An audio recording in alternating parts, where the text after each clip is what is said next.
Okay, concept of power in organisation, the ability or capacity to do something or act in particular way, iaitu kemampuan atau keupayaan untuk melakukan sesuatu atau bertindak dengan cara tertentu. The capacity or ability to direct or influence the behaviour of others or the cause of event, iaitu kemampuan dan keupayaan juga untuk mengarahkan atau mempengaruhi tingkah laku orang lain atau perjalanan peristiwa. And then the ability or right to control people or things. Dia juga bermaksud kemampuan atau hak untuk mengawal orang atau perkara. Okay, by Warren Farrell, I define power as control over one's life. Pay is not about power, pay is about giving up power to get the power of pay, iaitu mengawal kehidupan seseorang. Gaji bukan mengenai kuasa, tetapi gaji adalah mengenai melepaskan kuasa untuk mendapatkan kekuatan gaji. By Harry Mize, power is at the root of the human experience. Our attitudes and belief, positive or negative, are all extension of how we define and use power. Iaitu kuasa adalah punca pengalaman manusia itu sendiri. Sikap dan kepercayaan kita, sama ada positif ataupun negatif, adalah lanjutan dari bagaimana kita menentukan dan menggunakan kuasa. Assalamualaikum warahmatullahi wabarakatuh. Nama saya Nurul Aini Natasha binti Muhammad, number matrik 14 DAT 19F1080. Saya ingin menerangkan part saya iaitu base of power. Kita ada 5 base of power dalam 2 kategori iaitu formal dan juga personal. Di bawah formal terdapat 3 iaitu coercive power, reward power dan juga legitimate power. Manakala di bawah personal ada 2 iaitu expert power dan juga reference power. Sekarang saya ingin membentangkan tentang coercive power. Coercive power bermaksud kemampuan pengurus untuk memaksa pekerja mengikuti perintah dengan mengancam pekerja dengan hukuman sekiranya pekerja itu tidak mengikuti arahan yang diberikan. Coercive power ini biasanya digunakan dalam 3 bentuk iaitu psikologi, emosional dan juga fizikal. Kebiasaannya, coercive power ni terhad dengan teguran secara lisan ataupun bertulis, denda, penurunan pangkat ataupun sebagainya. Dengan meletakkan elemen negatif ni, pekerja akan bekerja dalam ketakutan dan tekanannya akan semakin tinggi. Semakin tinggi, pengurus ni menggunakan kekuatan perasaan ni, semakin kecil kemungkinan dia akan dilihat sebagai pemimpin. Ini akan menimbulkan rasa tidak puas hati terhadap pekerja terhadap pengurus. Okey, kita pergi yang kedua iaitu reward power. Maksud reward power ini ialah kuasa pengurus untuk memberikan ganjaran kepada pekerja sebagai kaedah untuk mempengaruhi pekerja bertindak secara pantas. Kebiasaannya, ganjaran yang diberikan oleh pengurus ialah bonus, kenaikan pangkat, kenaikan gaji, cuti dan sebagainya. Dengan adanya reward ini, para pekerja akan memupuk kreativiti, persaingan sihat dan juga kegembiraan dalam hati mereka. Jika semakin banyak reward yang diberikan kepada pekerja, semakin pentingnya reward ini dalam hidup pekerja bawahan dan juga kuatnya penghargaan kepada pengurus itu. Namun, jika terlalu banyak reward yang diberikan oleh pengurus kepada pekerja, pengurus itu bukanlah seorang pengurus yang bagus. Akan tetapi, jika pengurus itu kurang memberikan reward kepada pekerja mereka, pengurus itu merupakan pengurus yang bagus yang dapat mengawal situasi tersebut.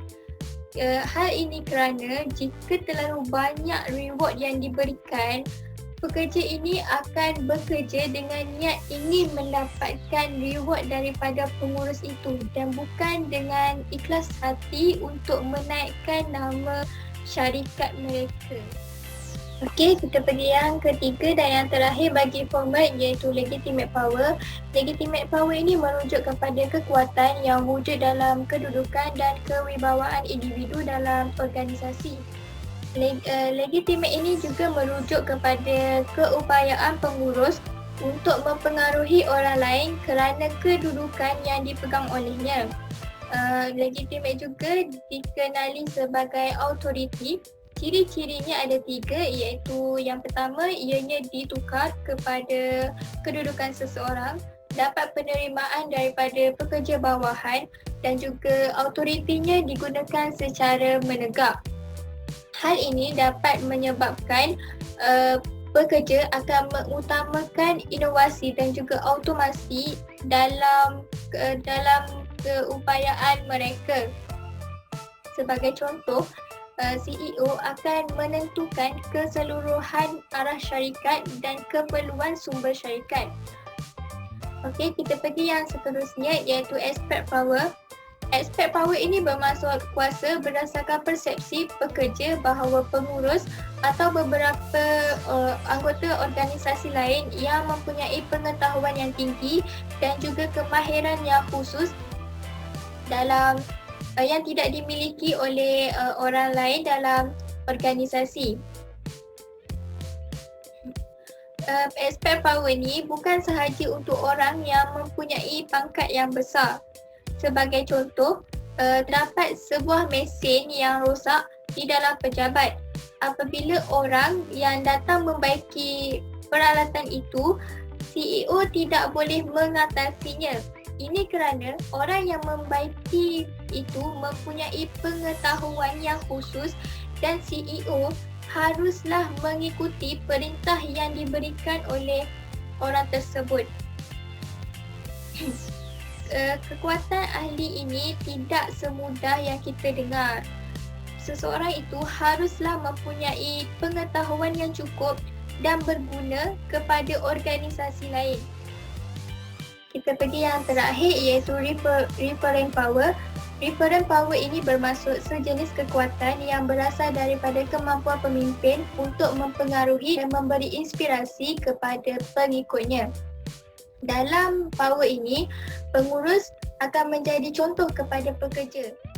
Kekuatan ini biasanya dilihat daripada aspek kepribadian, latar belakang dan juga sikapnya. Kekuatan ini akan dapat mewujudkan hubungan yang erat antara pengurus dan juga pekerja. Kekuatan ini mungkin akan lambat berkembang dan mungkin juga tidak akan berkesan dalam kerja. Antara perkara yang selalu diikuti oleh pekerja ialah cara pemimpin menguruskan, membuat keputusan dan cara pemimpin bertindak dalam apa-apa keadaan.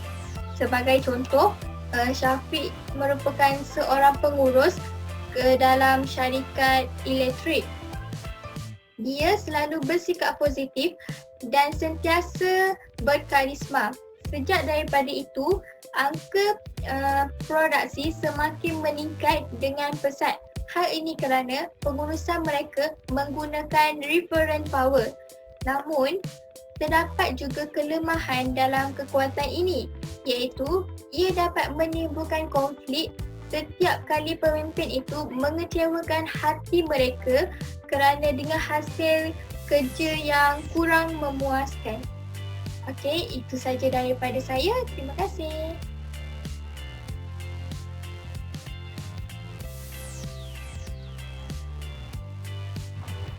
Hi, my name is Shafara binti Syed Rosli. So this my numerature is 14-18-19F1067. So hari ni saya akan bentang pasal kuasa dan influence taktik, di mana pengaruh taktik, di mana which individual translate power basis into specific action. Ada 9 pengaruh iaitu legitimacy, rational persuasion, inspirational appeals, consultation, exchange, personal appeals, ingratulation, pressure and coalition. So kita akan pergi satu persatu. Mana mencari pengaruh melalui dia punya permintaan. Yang permintaan itu perlu dilaksanakan memandang kedudukan dan tugasan. Mana tu kedudukan dan keadaan. Sebagai contoh, kita sebagai yang mempunyai kuasa perlulah bertindak, bercakap supaya mereka yakin bahawa kita adalah orang yang berkedudukan yang perlu diberikan perhatian lebih. Okay, seterusnya assertiveness, di mana influence through includes repeatedly making requests, setting timelines for project completion, or expressing anger towards individual who do not meet expectation. Di mana maksudnya ialah mencari pengaruh dengan melalui permintaan secara berulang kali dan menetapkan jangka masa untuk menyiapkan projek atau menyatakan kemarahan kita kepada individu kerana mereka tidak memenuhi harapan yang kita nak. Okay, sebagai contoh, kita lah leader. Okay, contohnya kita sebagai leader di mana kita bersikap tegas dalam beri pendapat pada staff kita. Okey, bukannya dengan marah dia, supaya mereka faham apa yang kita nak, supaya mereka dapat memenuhi harapan yang kita nak. Bukan dengan cara bersikap marah, tapi dengan cara bersikap tegas. Inspirational appears, di mana sebagai contoh, mencari pengaruh melalui emosional, melalui emosi untuk menaikkan semangat mereka bahawa dengan menarik nilai dan ideas untuk meningkatkan confidence mereka supaya mereka boleh berjaya. Macam kita memberi semangat kepada mereka supaya mereka boleh berjaya.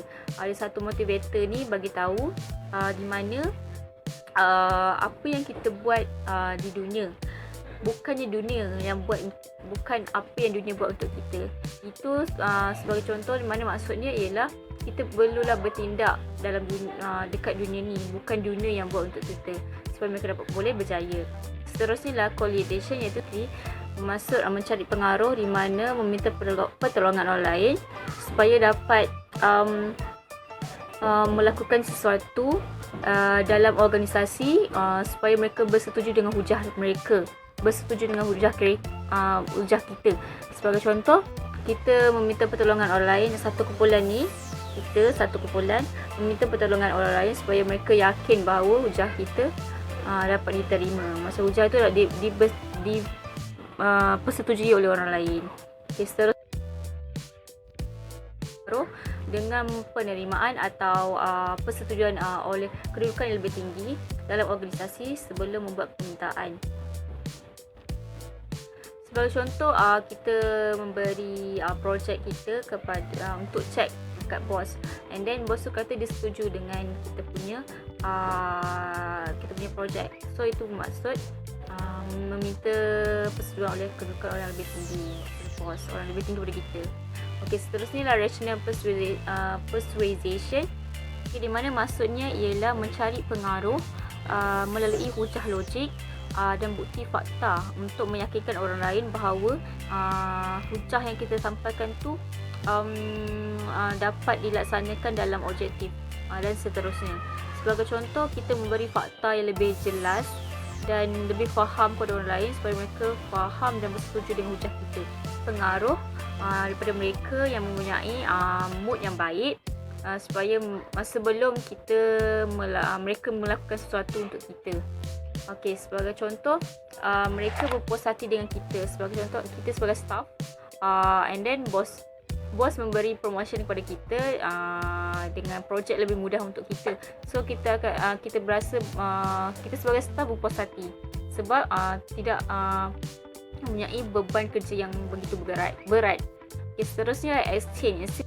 Maksud exchange is pertukaran, di mana mencari pengaruh melalui eksplisit atau perjanjian tersirat untuk mendapatkan rewards atau faedah melalui pertolongan mereka.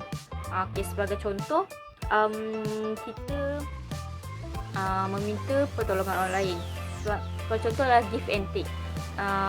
Kita tolong staff ni, and then staff akan tolong kita balik. So kita akan dapat 2 kali ganda faedah dia. Okay, seterusnya ialah consultation, iaitu mana maksudnya ialah mencari pengaruh dengan melibatkan orang lain dalam membuat keputusan atau merancang untuk melaksanakan cara melaksanakan polisi, strategi dan perubahan. Dengan ni kita selalu buat dalam organisasi, kita buat secara demokratik. So disebabkan itu kita perlulah melibatkan orang lain dalam membuat keputusan. Terima kasih. Okay, concept of organizational politics. Organizational politics are informal, unofficial and sometimes behind the scenes effort to sell ideas, influence on an organization, increase power or achieve other targeted objectives. There is two, iaitu legitimate political behaviour, and the second one, the illegitimate political behaviour. Okay, politik dalam organisasi ialah secara tidak rasmi dan kadang-kadang dibelakang tabir untuk memberikan idea, mempengaruhi sesuatu organisasi, meningkatkan kuasa atau mencapai objektif lain yang disasarkan. Dari dua, iaitu tingkah laku politik yang sah dan juga tingkah laku politik yang tidak sah. Okay, Assalamualaikum. Nama saya Nur Azimi Dimanai. Nombor kad menteri saya 14DT19F1047.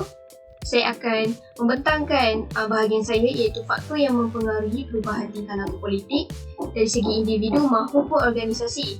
Di bawah faktor individu, kita terdapat beberapa ciri, iaitu Machiavellianism, pengawalan diri, keperluan kepada kuasa dan nilai-nilai individu.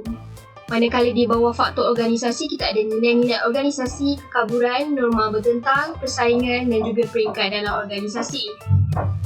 Perkara pertama yang akan saya terangkan kepada anda semua iaitu faktor individu. Ciri-cirinya ialah Machiavellianism. Aliran ini percaya tingkah laku politik adalah berbentuk pragmatik. Pengurusan yang memiliki keinginan yang tinggi akan bersikap pragmatik dan yakin tujuan boleh menghalalkan cara. Dalam hal ini, seseorang pengurus akan memperalatkan orang lain dan membelakangkan moral dan etika untuk mencapai kepentingannya. Mereka yang berfahaman demikian merasakan tindakan mereka tak bersalah asalkan mereka dapat mencapai kepentingan peribadi mereka. Seterusnya itu pengawasan diri. Bijak untuk berubah pada masa-masa tertentu untuk menyesuaikan diri dengan keadaan semasa dan mengelak dari terancam. Tujuan perubahan dan penyuasan tingkah laku ialah untuk menimbulkan reaksi positif daripada pihak lain. Dan ia juga mampu mengawal diri dengan baik, komunikasi dengan berkesan dengan pelbagai peringkat ataupun pihak dalam organisasi. Seseorang itu perlu bijak menyesuaikan diri dengan ketua jawatan jika berlaku perubahan kepimpinan dalam organisasi. Sekiranya dalam sesebuah organisasi itu mempunyai seorang ketua dan ketua itu ingin meletakkan jawatan atas sebagainya dan digantikan dengan ketua yang baru, kita sebagai seorang individu perlu bijak menyesuaikan diri dengan ketua jabatan tersebut supaya boleh melakukan kerja dengan baik ataupun kolaborasi dengan baik. Seterusnya, keperluan kepada kuasa. Politik dikaitkan dengan kuasa dan penggunaan kuasa dalam mana-mana organisasi. Kuasa iaitu suatu keperluan dan mempunyai hubungan dengan beberapa aktiviti tertentu dalam organisasi. Perlunya kuasa disebabkan keinginan untuk kawal orang lain, mempengaruhi tingkah laku dan bertanggungjawab kepada mereka. Sekiranya seseorang itu mempunyai kuasa, dia boleh memerintahkan atau menyuruh atau memberi arahan kepada seseorang lagi individu untuk melakukan kerja-kerja. Kuasa ni juga sangat diperlukan untuk seseorang bertindak dan membuat keputusan dengan berkesan. Sebagai contoh, dalam satu organisasi ataupun kumpulan ataupun apa-apa kelab yang memerlukan pengerusi, ketua ataupun orang yang berkuasa untuk memberikan arahan. Sekiranya tak ada orang ini, kita tidak dapat melakukan sesuatu tugasan itu dengan baik kerana kita perlukan seseorang untuk memberikan sesuatu arahan untuk menyiapkan sesuatu kerja. Seterusnya iaitu nilai-nilai individu boleh mempengaruhi tahap tingkah laku politik atau tingkah laku yang tidak beretika dalam organisasi. Nilai ini ialah kepercayaan asas yang diterima secara formal atau tidak dalam diri seseorang. Perkara ini akan menimbulkan konflik jika terdapat unsur untuk mengubahnya dan ianya sangat penting kepada individu dan juga masyarakat. Nilai yang dipegang boleh menjadi panduan penting kepada tingkah laku seseorang. Jika nilai yang dipegang baik, maka baiklah ia. Maka jika nilai yang dipegang tidak baik, maka tidak baiklah ia. Okey, seterusnya, faktor organisasi. Yang pertama iaitu nilai-nilai organisasi. Satu pengaruh organisasi ke atas tingkah laku politik. Kekuatan budaya yang wujud dalam organisasi adalah hasil daripada perkembangan dan penyerapan aspek tersebut kepada satu kelompok. Dalam sebuah organisasi, kita mempunyai pelbagai budaya, bangsa dan kaum. Itulah wujudnya organisasi yang dapat menghasilkan banyak perkembangan, banyak idea daripada situ. Dan juga syarikat Jepun yang menekankan kerja kuat atau turut mempengaruhi perubahan tingkah laku politik dalam organisasi terbabit. Seterusnya, kekaburan. Kekaburan menyebabkan matlamat dan misi organisasi tidak jelas. Politik dalam organisasi berkembang dalam keadaan kabur dan tidak menentu. Sebagai contoh, sekiranya kita dalam satu organisasi kita tidak mempunyai matlamat dan misi untuk melakukan sesuatu, maka bermaksud ianya kekaburan. Jadi politik ataupun sesuatu pekerjaan di dalam satu organisasi itu tidak dapat dilakukan dengan baik kerana kita sendiri tidak tahu apa dia matlamat dan misi yang kita perlu lakukan. Jika berlaku banyak perubahan dalam organisasi, pekerja boleh mengeksploitasi keputusan yang tidak menentu untuk mendapat kawasan atau meningkatkan pengaruh dan juga kepentingan peribadi. Seterusnya, percanggahan norma. Wujudnya situasi pertentangan dengan norma. Norma baik ikut peraturan, jujur, terbuka, berjimat cermat dan sebagainya. Manakala norma tidak baik, tidak berdisiplin, rasuah, autokratik, pecah amanah dan sebagainya. Dalam organisasi, norma baik dan tidak baik mungkin wujud berasingan, tapi dia memberi kesan yang amat penting kepada perkembangan organisasi. Sekiranya norma baik, maka organisasi dalam sebuah organisasi itu dapat melakukan kerja dengan lancar. Sekiranya tidak baik, mungkin akan ada berlaku konflik ataupun masalah dan sebagainya. Seterusnya iaitu persaingan. Tingkah laku dalam organisasi dipengaruhi oleh persaingan, terutamanya dalam mencapai matlamat, kepentingan, keperluan dan sebagainya. Dalam setiap persaingan, setiap individu cuba untuk mengatasi lawan bagi memastikan matlamat tercapai. Oleh itu, proses ini akan mempengaruhi politik organisasi. Persaingan ini bagus kerana kita dapat meningkatkan rasa ingin melakukan sesuatu yang baik. Maksudnya, bila berlakunya persaingan, kita akan terasa diri itu tercapai untuk jadi yang lebih baik. Persaingan ni ada, iaitu kita panggil persaingan yang sihat. Jadi apabila berlakunya persaingan, seseorang individu itu akan berusaha untuk menjadi lebih baik dan lebih baik. Seterusnya, peringkat dalam organisasi. Hierarki dan peringkat boleh mempengaruhi tingkah laku politik dalam organisasi. Dapat dilihat melalui penyaluran dan penyampaian maklumat dari pihak atasan kepada pihak bawahan. Sebarang gangguan seperti maklumat tak jelas, keliru, lewat menyebabkan timbul masalah dan kekeliruan. Faktor kewujudan politik organisasi. Ia akan menyebabkan wujudnya faktor kewujudan politik organisasi. Okey, itu sahaja daripada saya. Sekian, terima kasih.